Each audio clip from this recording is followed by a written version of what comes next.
Notre regard sur le monde aujourd'hui avec Margot, 7h38, grosse pénurie sur les armes. Vous le savez, on vous en parle souvent ici sur les armes et sur les munitions en ces temps de guerre. Tout le monde en cherche.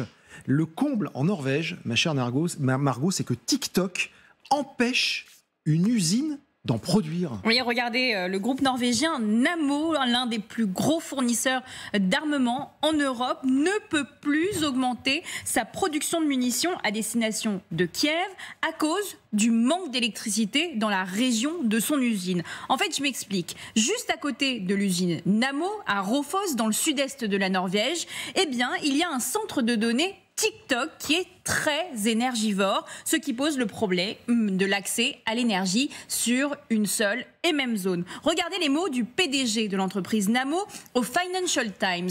Nous sommes inquiets car nous voyons que notre croissance future est en concurrence avec le stockage de vidéos de chats, bien entendu. C'est ironique, mais voilà qu'il est impossible de répondre aux demandes de l'Union européenne qui souhaite que Nammo multiplie sa demande d'obus d'artillerie par 15, soit à une cadence effrénée. Alors la question, qu'est-ce que vient faire TikTok dans une petite ville de Norvège? Et c'est une très bonne question, Stéphane. Le patron de Nammo lui-même s'interroge. Regardez ces mots. Je n'exclus pas que ce ne soit pas par pure coïncidence que cette activité chinoise soit proche d'une entreprise de défense. Je ne peux pas l'exclure. Sous-entendu, que fait en pleine guerre une entreprise chinoise alliée des Russes à côté d'un fabricant de munitions européen qui vend aux Occidentaux? Mais la compagnie d'énergie locale, Elvia, qui bloque Nammo, se justifie. Elle dit qu'elle répond à une simple loi de la concurrence et que le réseau électrique de la région n'avait pas de capacité de réserve nécessaire pour répondre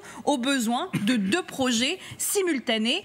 Et en fin de compte, elle a donné raison à TikTok en disant qu'elle répondait à une simple loi de la concurrence, premier arrivé, premier servi, et en l'occurrence, eh bien, c'était TikTok. Elle dit aussi que TikTok a simplement besoin de centres de données en Europe, là où il y a de l'énergie. Et en effet, ça peut être une hypothèse, puisque la Norvège n'est pas touchée par la crise énergétique et que le pays peut donc répondre à ses besoins, contrairement à d'autres pays européens.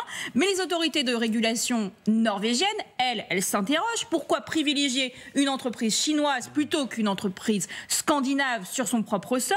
Elles doivent bientôt d'ailleurs trancher sur la question, surtout que c'est malheureusement parti pour durer et que le besoin de munitions est urgent. TikTok a prévu cette année de bâtir 3 centres de données en plus dans la zone, non loin de l'usine Nammo de munitions, d'ici à 2025. Embouteillage sur le réseau électrique, les Norvégiens ont choisi leur camp, bien sûr, l'usine d'armement empêchée par le réseau social chinois. Merci beaucoup Margot.